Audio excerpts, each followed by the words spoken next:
The following program was made possible by the generosity of those who have determined to hold fast to the true Roman Catholic religion, as expounded by the Roman Catholic Church before the disasters of Vatican II and the so-called New Mass. Hello and welcome to What Catholics Believe. I'm your host, Thomas Nagley, and with me tonight is Father William Jenkins. He's from the Society of St. Pius V. He's also the pastor of Immaculate Conception Church right here in Norwood, Ohio. Hello, Father. How are you? Fine, thank you, Tom. And yourself? Good, Father. Thanks for being here tonight. Oh, you're very welcome.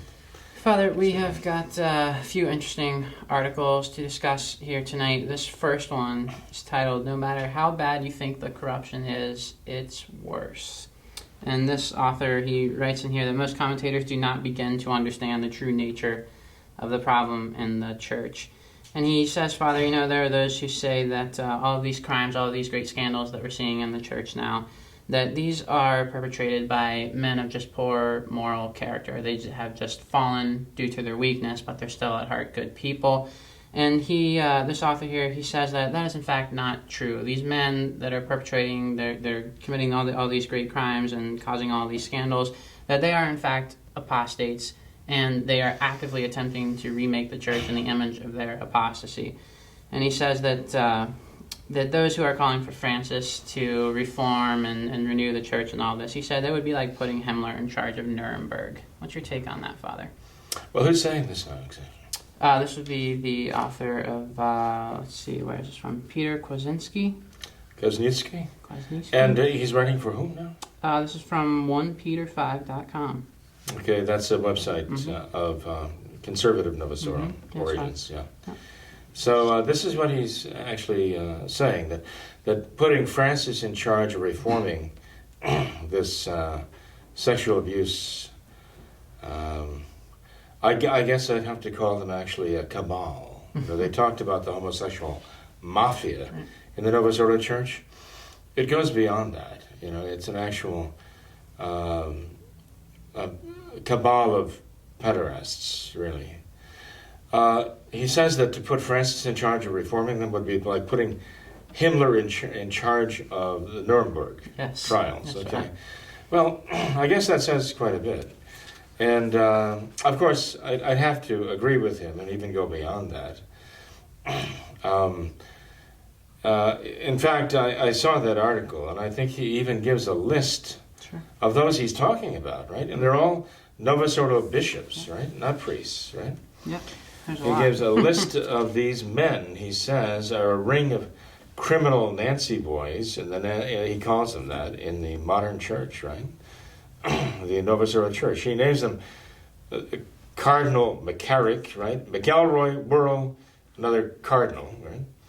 Of the new church. O'Malley, another cardinal. As a matter of fact, we're talking about men whom Francis has handpicked to help him govern the Novus Ordo Church now, and his little council of cardinals who are helping him. Mahoney, Kupich, Tobin, Farrow, Lynch, Weakland. I think Lynch is the one who presided over the death of Terry Schiavo years ago, right? Weakland, of course, now who's died, but there was a great party thrown for him. He was actually found to have spent $450,000 worth of church funds to buy the silence of his lover, right? Oh, good. A college student at the time. Paglia, Maradiaga, I heard speak here. Cardinal Maradiaga is from Honduras, right? And it's interesting that Worrell, O'Malley, Maradiaga now are presiding over explosions of seminary reports under them about the abuse that's going on within their seminaries. And he says their lovable mouthpiece, James Martin, who is the apologist for all of these homosexuals, right? And the sympathizers that go on. And then he mentions Thomas Rosica also. Well, that's an interesting list, In fact, he goes on to mention here those who've passed on, who've died, and have gone Lyons, Boland, and Brahm. Brahm, we came across Bishop Brahm out in San Diego. In fact, he was the one who very reluctantly allowed the Latin Mass, like the Indult Mass, to be said at the mausoleum down in San Diego. And he actually appeared to talk to the people who were going to that liturgy. And they wanted to have the full, the confirmations and first communions and all that. And they were trying to convince him that this was a good thing because of all the numbers of people who were coming. And Brahm kept responding, you don't understand. This is not an argument for giving you this. It's an argument for not giving it to you. That there are so many people who want this. We want to stop this. We don't want it to grow. So he told him point blank that he had marked it for death. And because of the prosperity of the indult mass group there, that made him less inclined to give it rather than more so. So that's what we're dealing with here. The fact is, he names them all in terms of not only favoring homosexuals and protecting them, but as being among them. That's being somewhat bold and somewhat risky because these are people who do not want to be revealed. They don't want to be exposed for what they're doing. Mm. But this recent grand jury report, 1,000 pages or so, from Pennsylvania, has now blown the lid off this pretty much. But the curious thing, though, Tom, is that this all blew up 20 years ago, right? And actually, it blew up here in Cincinnati about 20 years before that, even. We've had a series of these issues, and what nobody is willing to say, even now, although they're willing to say, look, this is not only a problem of their priests, clergy, this is a problem of their bishops now. Their bishops are actually behind all of this. They've come that far now that they can't conceal that anymore, because these are the ones the prosecutors are going after. They're going after the bishops now for concealing all of this, right? It's even the cardinals now too. And even the cardinals, right? And even being involved in doing it. Okay. Right. Now they are being exposed as being part of this entire. I guess I would call it the homosexual pederast cabal in the Novus Ordo. They can't hide it anymore. But one thing nobody is willing to say is, this is the result of Vatican II. They're not willing to tie it together with modernism.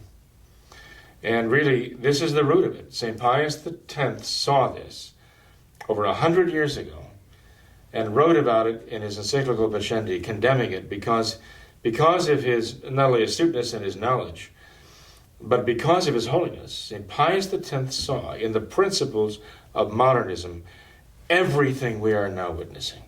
He saw it all.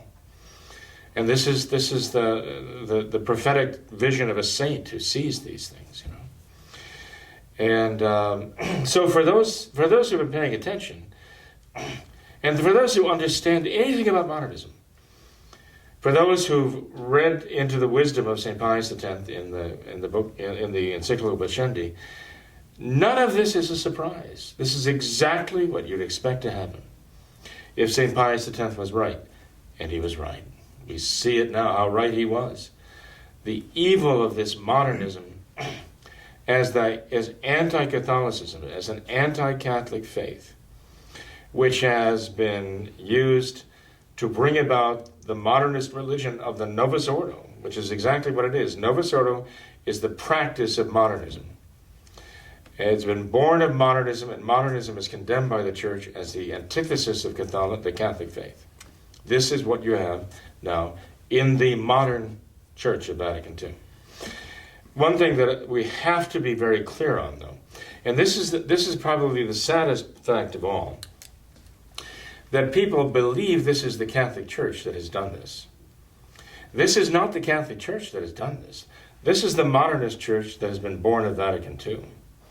This is not the Catholic Church. The Catholic Church is her primary victim, her principal victim of these modernists, who want people to think that this is the Catholic Church that has done all of these things. It's not at all. Any more than the Catholic Church brought you the new Mass. Any more than the Catholic Church changed all the sacraments. any more than the Catholic Church brought you all the new catechism and all the rest, the new theology, the new evangelism and all that. This is not the work of the Catholic Church. And you have these conservative Catholics who are insisting that this is the work of the Catholic Church, even while they're trying, they say, to practice the traditional Catholic religion and faith in the Novus Ordo. They're trying desperately to send a message, even the Society of St. Pius X itself, that this is the Catholic Church. It's one big lie.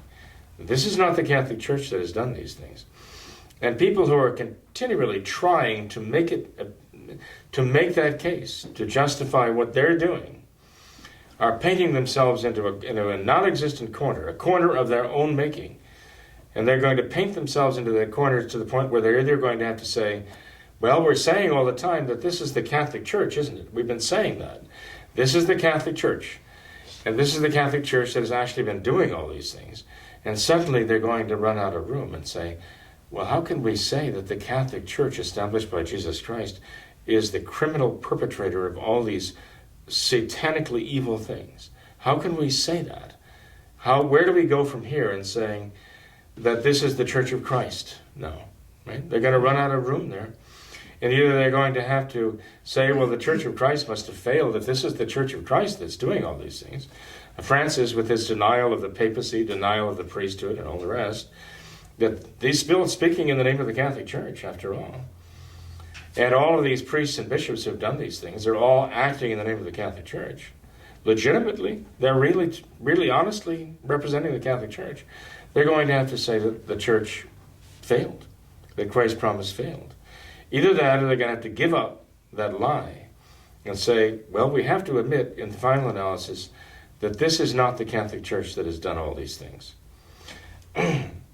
The abuse, the cover-up, and all the other things that came out of Vatican II, these people are not the Catholic Church.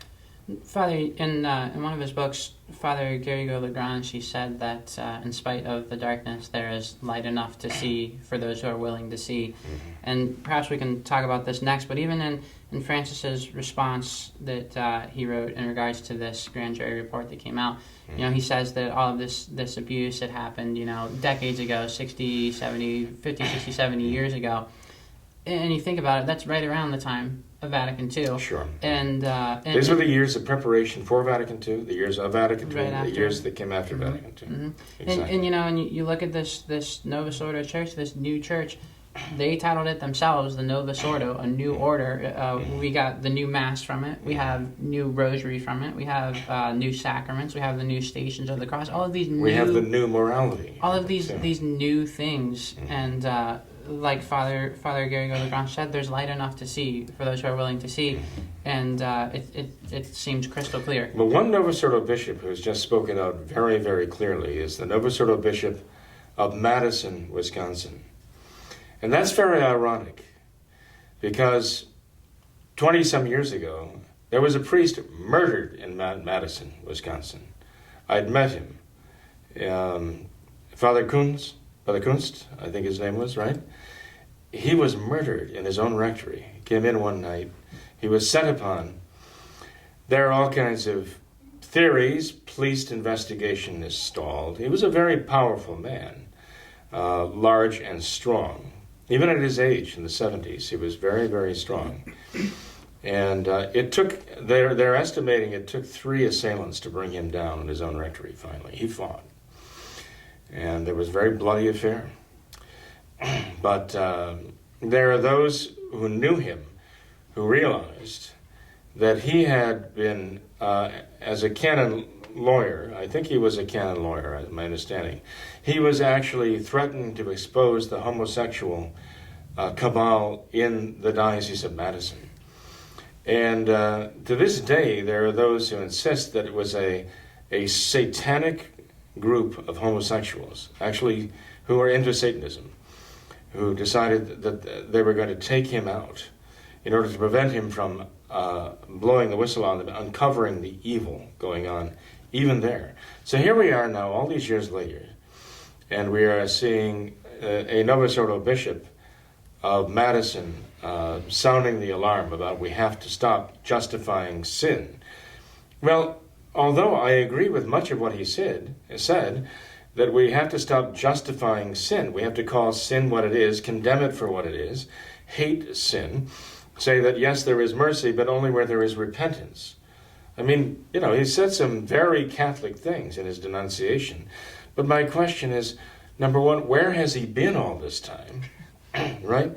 Why has he been silent all of this time and is only speaking out now after this grand jury report has just manifested to the world how evil it is? By the way, now Pennsylvania, this grand jury finding in Pennsylvania is ready to be followed by New York.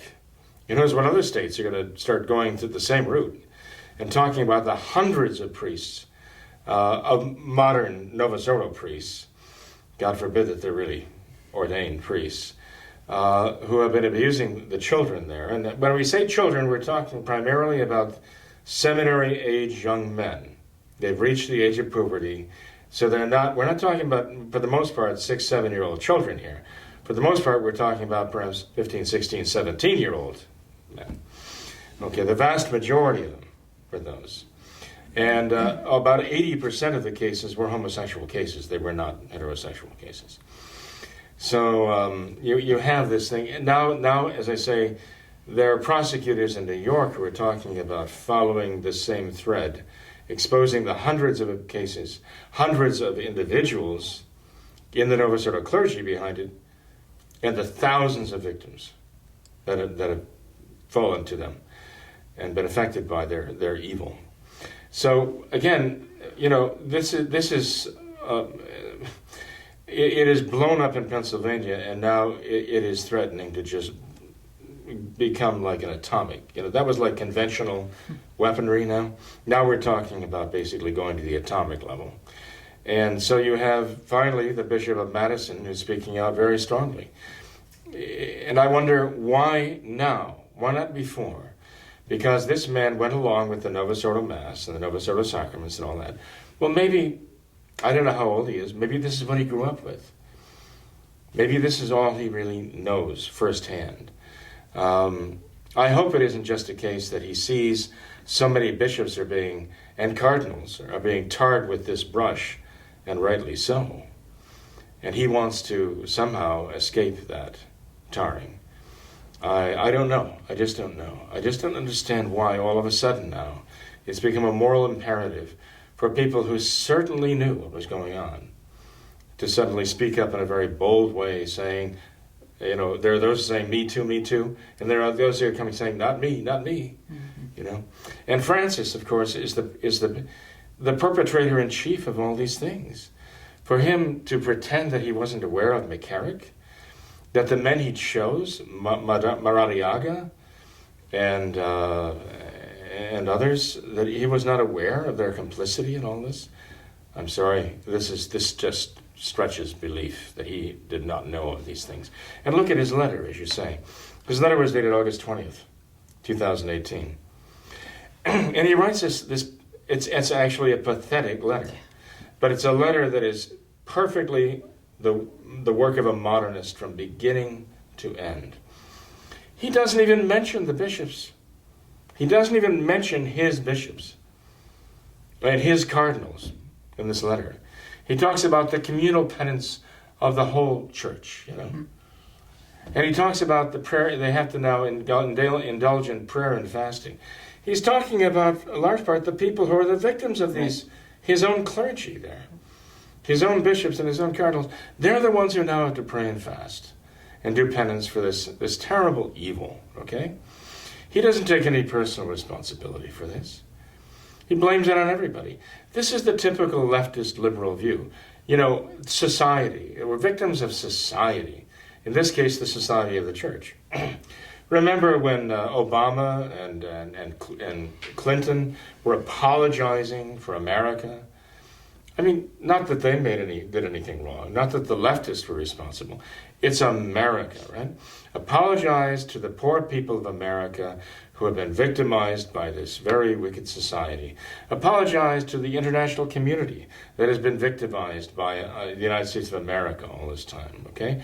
And they come off as being so sanctimonious. The same thing was going on with John Paul II, whom they now call a saint. As he's apologizing for what the church has done, And, he apologized for the Galileo affair, right, with the Inquisition. He apologized for this. He apologized for the Jews, and so on. And, of course, it makes him sound like he's the one pure, untainted soul, who recognizes the evil of this church that he now has been called to preside over. And he's finally the one who is above all of that, holier than all that, who's going to self-righteously apologize on behalf of everybody else, including all the popes, all the saints, all the doctors of the church, and all the Christians who've gone before, who've tolerated these evil things. And Francis is exactly cast in that mold, that same modernist mold. He doesn't even mention homosexuality. He doesn't even mention it once in this. He you know what he blames it on in his letter? He blames it on clericalism.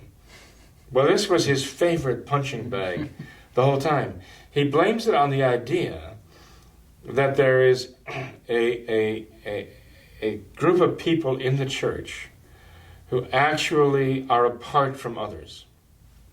Okay? He calls them here like the elite. Okay? And this clericalist idea that they have some special status in the church, he wants to destroy that. What he's actually doing is he's destroying the priesthood, right, as Christ established it. He's been hammering away at the idea of the priesthood to destroy the very concept of the priesthood. And he's doing a great job as a real modernist. He's destroying the concept of the papacy. Right. And with his modernist concept of the papacy, which is totally antithetical to the Catholic idea and to Christ's idea, right, what Christ established, he is hammering away at the whole idea of the priest. And the idea is not the priest as being like a privileged member of the Catholic society, but having a special responsibility before Christ.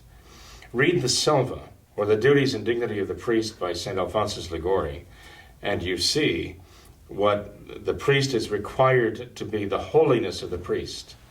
And you see what they produced by this. This whole notion of the priest being nobody special, he's there merely as a servant. And the idea is not only that he is due no great respect, but the fact is he has no they've destroyed whatever self-respect their priests have. And they have no powers, special powers or status in the church that God expects anymore from them, except to be the lowest of the low. And that's what they've become. And that's what they get in their bishops, and that's what they're getting in their so-called cardinals now, too. And, Father, if this is Francis's goal to destroy the priesthood, does not this abuse crisis, does not this play perfectly into that scheme? What does this do but just totally destroy the sanctity of the priesthood? It totally debases them. And I even recently read some kind of Novus Ordo article in response to this abuse crisis in this grand jury report, and they were saying, well, this seems really bad, but if you take a step back and view it through a wider lens, in fact, the rate of abuse in the Catholic Church is about on par with the rate of abuse in society as a whole, and it's actually even worse in the educational system here in America. So we shouldn't really be. Well, that's what they were saying even 20 years ago. 4%. It's about that in normal society. So already they were saying they weren't going to expect any more of their priests than they were from anybody else in the world, Catholic or non-Catholic. This is their standard of judgment now. But this is what the modernist does. But the fact is now they realize that they opened the floodgates for the homosexuals to come in, take over the seminaries, the Pink Palace in Baltimore and the other, where the seminarians actually call each other Nancy and Petunia, right? And even, I think Malachi Martin, with everything else going on, years ago, he came out and he said publicly that Donald Wuerl's name in the group is Donna, that he's actually referred to as Donna by his fellow clergy. So, this is absolutely sickening. It's more than appalling. It is just nauseating to see this. But they've seen this going on. They've known this was going on. Mm. Even after it came to light years ago, they said they were taking care of it. They didn't take care of it. They just tried to smooth it over. That's all they did. But now it's coming back to haunt them with a vengeance because you cannot hide this. It is so evil. All the efforts of hell cannot hide this. But, the devil doesn't really want to hide it forever. He really wants to to blow the cover on this so that everybody thinks this is the Catholic Church that is doing this, because he wants to destroy the reputation of the Catholic Church. And this is his way of doing it right now. So again, we have to constantly remind ourselves, and especially have to let our children know, look, you see these evil things that are being done? They say that this is the Catholic Church. That's not true. That is not true at all. This is the cabal of modernists who've wormed their way into the church, infiltrated the church, and right up to the very pinnacle of power in the church, in the Vatican. And they are perpetrating this crime against humanity, against the Catholic people. But ultimately, the crime is against Christ, our Lord.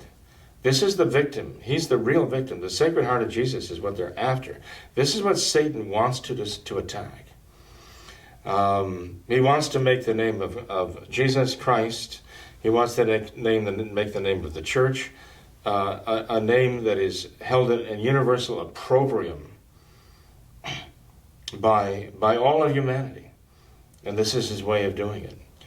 So we have to be aware of it, and we have to make our children aware.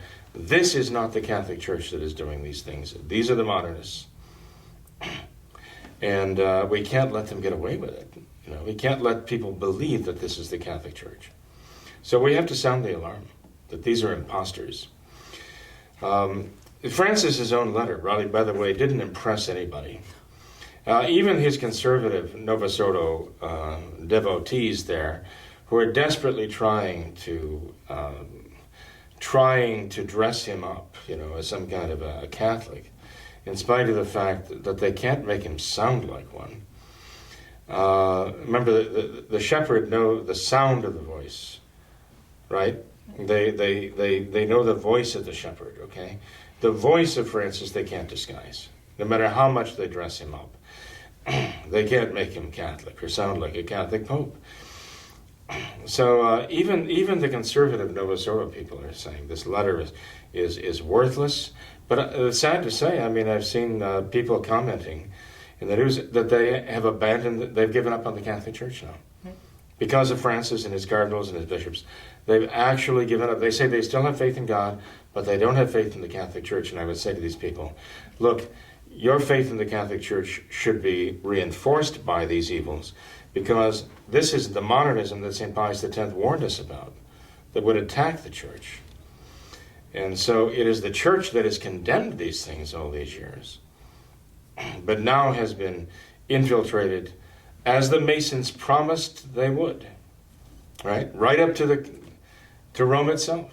They promised they would get one of their own, a Masonic mind and mouth in the Vatican, hailed as Pope by the world.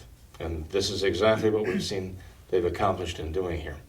So we've got to get the word out, Tom, that this is not the Catholic Church that is doing these things. You look through the letter of Francis, there's just point after point you could make to show that even that is not the voice of a Catholic, let alone a Catholic Pope, responding to these things. Mm-hmm. Father, where do we go from here, though? Because it seems that they've already been so successful in this. You mentioned how these other reports are about to come out in New York and perhaps elsewhere. Well, they've still got work to do. With this grand jury in Pennsylvania was in session for 2 years, I think. They finally produced this report. I don't think even they realized the depths that they would have to go. The report itself is so sordid. Yeah. You'd have to put it almost on the index of forbidden books, sure, because it is so lascivious what these clergymen, I can't call them priests, what these modernist Novus Ordo clergymen have done is just horrific. But Father, is anyone really surprised by this? Perhaps maybe there are people who are still so naive they are surprised. Okay. I'm sorry to say, but they are. But if they understood the nature of modernism, they would not be surprised. But they don't understand the nature of modernism because they're going along with the Novus Ordo. Even to this day, they're going along.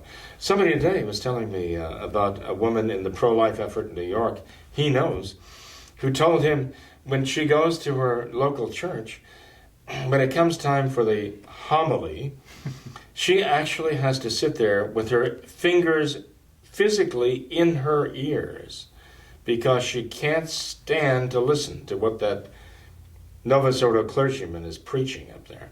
But she still goes. Now, what does it take for people to realize this is not the Catholic Church here? What am I doing going along with this? Why am I warming their pews? Why am I putting anything in their baskets when they make collations? I've got to face the fact that this is not the Catholic Church. Why can't they do that? Well, it's because they don't understand. They don't understand the Church. They don't understand the faith. And they just can't give up the illusion that the modernists here are still speaking in the name of the Catholic religion and even still speaking in the name of Christ.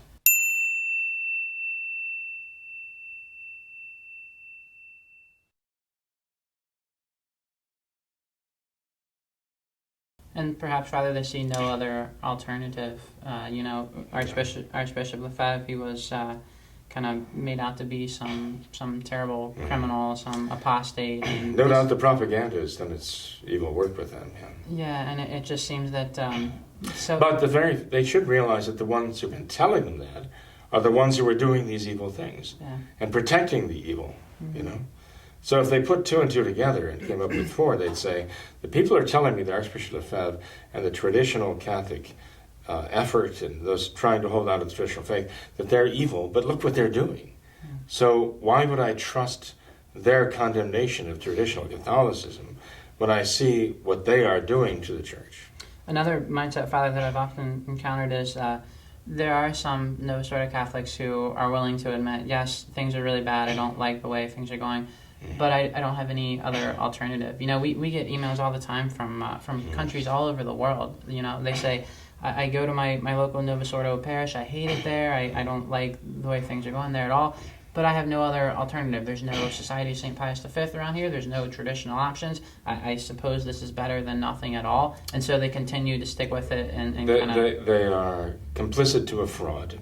Yeah. What should they do, though? They should stop going to that Novus Ordo fraud. And have nothing at and all. refuse. But what did Catholics do during missionary times? Right here in Cincinnati, up until 150 years ago or so, these were really missionary times for the Catholics here. And large parts of the United States, large parts of the world had no priest. They might see a priest once every 6 weeks, 6 months, maybe even 6 years. What did they do? Did they say, well, I guess I have to choose the next best thing. I think I'll go to the Lutheran Church instead. No, they didn't do that. They realized this was wrong. And so it is with those who still have the traditional faith, those who still have the true Catholic faith, should realize, well, just because I don't have access to a traditional Catholic priest or a traditional Catholic chapel within easy reach, every Sunday, doesn't mean I can't travel, even if I have to go 100 miles or more to a traditional Catholic Mass once every month or 2 months or 3 months. What I should do is start trying to find traditional Catholic people in the area who still have the traditional faith and organize them and go to the traditional Mass and hope that we can eventually bring a traditional priest to where we live. This is what people have done before. Many of the missions that we have and the chapels we have now started that way by people who are willing to make the sacrifices to do what Catholics used to do routinely in missionary countries. But they never said, well, I guess I can't practice the traditional Catholic faith because I don't have a priest that often or access to a chapel. I guess I'll just have to become Presbyterian. Or I guess I'll just have to become Jewish, or I'll have to become Muslim, or whatever it is, just because this is the way it is. Imagine if people thought like that who are in Islamic countries who don't have access to real Catholic worship. They said, well, I guess I'll just become Muslim. That whole idea is ridiculous. And so when you hear somebody here in the United States, for example, saying, gee, I'm 2 or 3 hours away from a real traditional Catholic chapel, and I don't get to see a traditional Catholic priest that often, so I guess I'll just have to keep going to the Novus Ordo. These people do not have the beginning concept of what it is to be a Catholic, if that's the way they're thinking. Sure. No, that's not what Catholics do. That's what the Novus Ordo does. That's exactly the Novus Ordo thinking that got us into this mess, the modernist thinking. And, on top of that, we have the Society of St. Pius X, and who is trying to get back in, like under the big umbrella, the big tent of the Novus Ordo, and the Fraternity of St. Peter that is under the big tent of the Novus Ordo already, right? And these are actually in some ways the worst alternative of all, because these are people who will tell you in many cases, they will tell you that the Novus Ordo is not the Catholic religion, the true traditional Catholic religion, and modernism is definitely not the true Catholic faith. But we can still be part of the church that is modernist and is the Novus Ordo. In fact, they will tell you that we can find our place within that church, for which modernism is their new religion, their new faith, and the Novus Ordo is the new religion that is the practice of modernism. They brought in all of these changes under the magic words of aggiornamento, making the church relevant to the modern world, all of the buzzwords of modernism, exactly what they used as their justification to make the changes they did. The Mass, the sacraments. Remember, the first sacrament they changed was not the Holy Eucharist, wasn't the Mass. It was the priesthood. That's the first thing they changed. That's why I say, when we see Francis denouncing clericalism, that's what he's trying to destroy. Right. He's out to destroy the priesthood, because you destroyed the priesthood, and you basically destroyed, you undercut the entire sacramental order there. Mm-hmm. And the priest who acts in persona Christi, in the person of Christ at the altar to consecrate the Blessed Sacrament, you destroyed that priesthood, and you've just destroyed that. This is what the modernists have been after all along. So the point being, Tom, if we cannot pretend that we can be a part of this Novus Ordo religion. We cannot pretend that we can be part of a church that has a new faith of modernism, and that is what they call the ordinary form for them. And we would be given some kind of status of an extraordinary form, as though we're sort of fringe, even within their church, by even accepting that as a deal. By even accepting that status, we would be endorsing the fundamental modernist notion of ecumenism, that you can have one church with two different religions and two different faiths. And if you can have one church with two different faiths and two different religions, you can have one church with 1,000 different faiths and 1,000 different religions. But for one thing, none of them can be the religion that was established by Jesus Christ, Right. the one true faith and the one true Catholic religion. None of them. And I'm afraid that's the direction. That's where the Fraternity of St. Peter already is, and that's where the Society of St. Pius X is heading right now. God forbid that they should bite into that forbidden fruit. Mm-hmm. You know?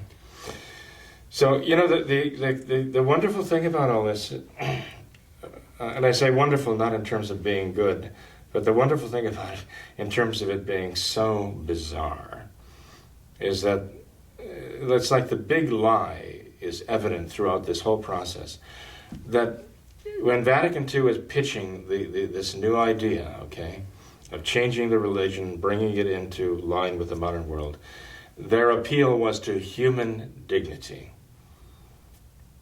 And right on through to Francis's letter of August 20th, 2018, human dignity is still that gigantic wormhole that they want to bring all of this right through, human dignity.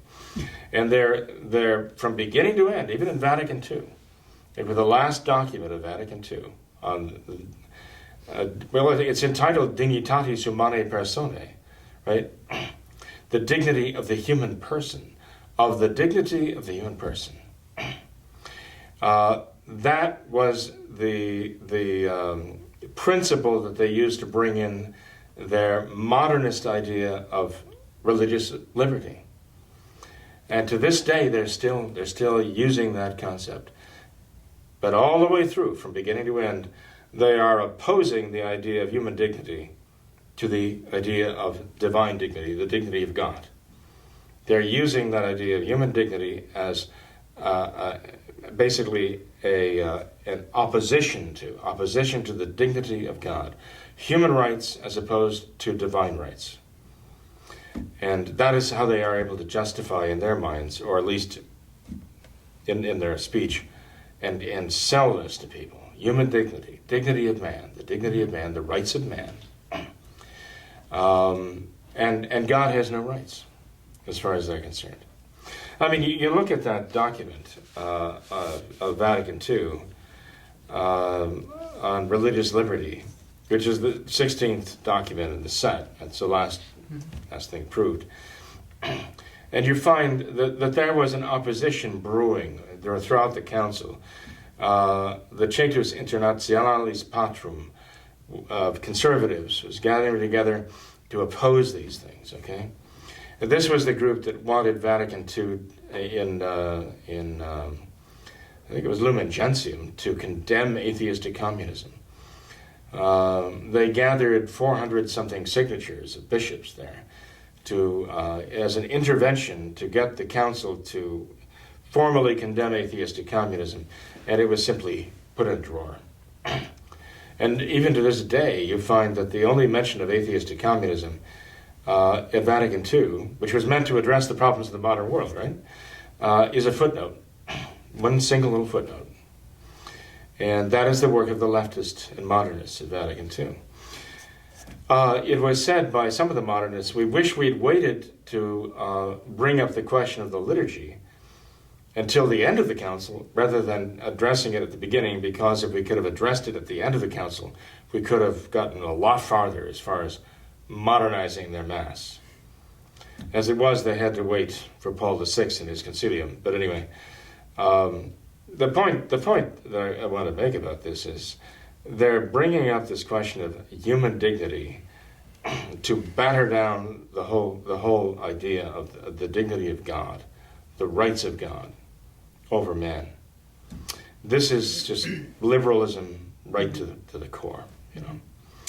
And it is the whole program of the left to do exactly that. And if you read that document, by the way, on religious liberty, you find it is complete gobbledygook. I mean, it just goes on, back and forth, and it is embarrassingly bad, even from the standpoint of a mere essay. If I had a high school student who wrote that thing, I'd get out the red pen and I'd just start have to correct, and you're repeating yourself here, you're repeating yourself there, this doesn't follow. I mean, it's just awful. Even from a mere human standpoint, it's an embarrassment, you know. But of course, it's impossible to embarrass the modernists. But one thing they did there, so they made a transition. They actually said, they were talking about the dignity of man as being the principle whereby we know that man has a God-given right. It's actually in the Gospels, rather. It's God-given. That man cannot be constrained to do anything against his conscience. Cannot be legitimately constrained to do anything against his conscience. Is there any principle in Catholic teaching that agrees with that? Actually, yeah, there is. You know. In other words, you couldn't forcibly baptize someone and make a Catholic out of him, just contrary to his will, could you?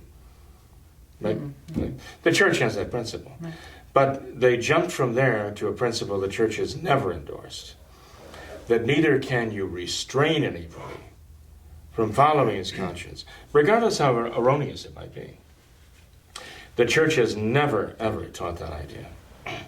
But this council document brings that home and says, this is part of that same religious liberty that is found in the Gospels. It's divine revelation that a person can not only not be constrained to act against his conscience, but he can't be restrained from doing something in the name of religion that he believes is right. And they even carry that over to religious communities, that they cannot be constrained by any power, and especially the civil power. But by any other power, they can't be restrained from doing what they're following their doctrines and preaching their doctrines. Now, this is something that the church not only has never approved, this is something the church has condemned. And if you look at the history of the Catholic Church makes it very clear. Yes, there have to be constraints. There have to be restraints on people doing things that are against. For example, if you get the First Church of Satan and they want to make abortion their sacrament, you have to restrain that. It's something evil, you know. But the Vatican II document now repeats over and over again, by the way, when it talks about whether it talks about the right of religious liberty to be free from constraint or to be free from restraint, it always says again, according to the demands of public order, which is very interesting because it actually does something very evil. Because it actually brings under the control or the name of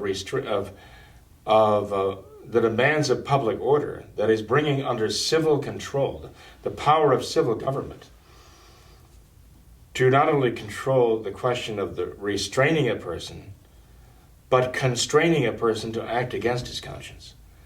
It brings that under civil control also. But when you go back and read Pascendi of Pope Pius X, he talks about this. He talks about bringing religion under the control of the civil power. You know, people do not, we should actually do this a little bit more in depth to show the modernism in that document, Dignitatis humanae personae, on the right of religious liberty, and the language that is used there. Because Pope St. Pius X says that the modernist says that as far as the individual's personal belief and religious experience, these are things that are not within religious control, because they're very personal to the individual. But insofar as the person will manifest his religion in society, then his religion is subject to the control of civil government, insofar as he will actually practice his religion in any public way. So St. Pius X is warning that this is what the modernist is really wanting to do. Here we have this document on religious liberty now that comes out in 1965 and is approved by Paul VI. And it does exactly what St. Pius X said it would. Under the guise of granting religious liberty, it actually takes it away. It says that the civil society, for the sake of public order, has the right not only to restrain someone from acting according to his conscience, but it actually has the power to constrain him to act contrary to his conscience. They extend that right to civil government. You don't hear people talk about that too often. But the language that is used in the document, the language talks about when the religion is actually practiced in the social sphere, then it is subject to the civil government's control. It's exactly what St. Pius X is saying. That's where the modernist is going with this. So people do not realize, they think, oh, religious liberty, oh, how wonderful, that's exactly what we need. As Catholics, we need that liberty. They don't realize the principles that the modernists are sowing in these documents are the undoing of the Catholic faith, the undoing of the Catholic religion, the undoing of the Catholic Church. It would be the undoing of Christ if we allowed them to have their way. We can't let them do this. There's a lot more in that document that needs to be revealed. But this is why, the conservative. This is why the modernists at Vatican II found it necessary to alter this document by adding paragraph after paragraph after paragraph about how God has determined how we are to believe and worship Him. God has determined this. We have an obligation and conscience to find this and worship Him in the one true religion. So the conservatives would vote for this. But then they take off on this totally different track that negates everything they said. After talking about the rights of God, now they propose again the dignity of man and the rights of man in opposition to the rights of God. And that's what that document is doing. Like all modernist documents, that's where it begins, that's where it ends. Father, this misconstrued idea of human dignity, it seems to be nothing more than the original temptation in the Garden of Eden. You shall be as gods, and there's so much confusion with just this basic idea, especially here in America. This idea of religious liberty and religious freedom and that, and I believe it was just in Arkansas, perhaps, or one of the states here. They set up the Ten Commandments at the State House, and so the Satanists were jealous of this, and so they decided to employ their religious liberty and set up their idol there for worship at the state capitol, I believe. And you see this just so much misunderstanding with this basic idea, and they all cite religious freedom, liberty, the First Amendment.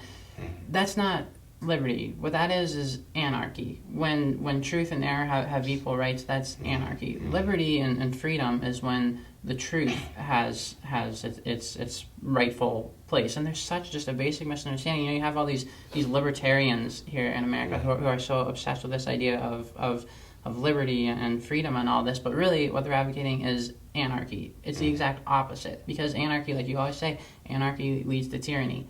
And what is tyranny but the complete negation of freedom, the complete negation of... Well, the example that you used, Tom, right, of the Satanists coming forward and saying, we're going to propose our ideas now in the name of religious liberty, right? Mm-hmm. Do you realize where this is going now? In the name of the Catholic Church, these pedophile and preterist priests and bishops are doing these evil things. And so the civil government, to impose public order, could get to the point where it'd say, we have to suppress this Catholic Church because look what it's doing. Right. And actually the Satanists are the ones who are leading us in the right direction now, to free us from this evil church that is abusing our children. All in the name of public order, and all in the name of the modernists who are doing these evil things. This is really what they're after. They're looking to get the church suppressed because the name of the church is so completely degraded by what they're doing that the church is going to be charged, going to be found guilty, going to be condemned, going to be driven underground, right? And what is going to be exalted in its place? The religion of man, human dignity. You know, you look at the message of these people, these modernists, about human dignity, and you see what they're doing. How's that That's human dignity? Yeah. This is how they apply their principles. This is what these very bishops do, who are imposing Vatican II and its aftermath on all the people.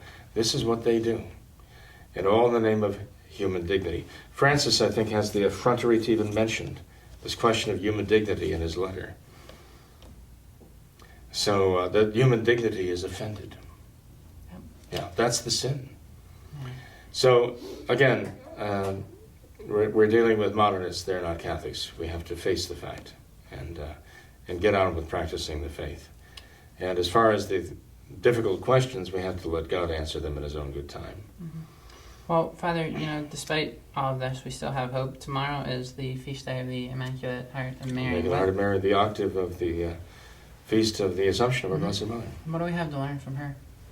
From Our Lady? Mm-hmm. Not what Francis says. He ends his letter by talking about learn from Mary what it is to be a true disciple of Christ.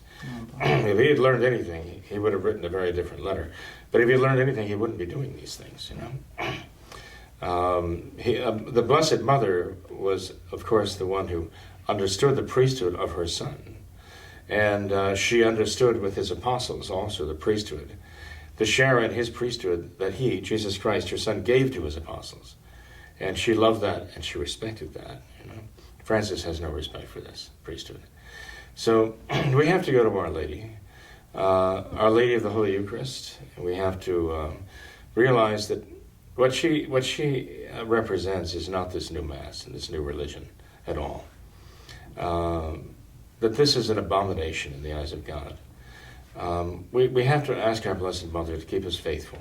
And what that means, we have to practice the true faith. We have to believe the true faith, which is the traditional Catholic religion, which this modernist monstrosity of Vatican II is trying to eradicate from the face of the earth.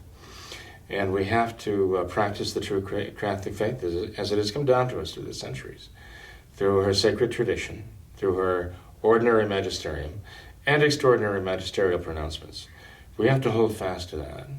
We have to recognize the voice of the shepherd. It is the voice of the Son of Mary, who is God and man. God made man. That's what we have to do. Our Lady has come to tell us so many times what it is to be faithful to Christ. And it's not this Novus Ordo. She's told us we have to pray and do penance, but not as Francis tells us to do. Okay? In the name of trying to root clericalism out of his church. That's what he's saying here. We have to root out the evil of clericalism from the church, and we got to pray and fast for that reason.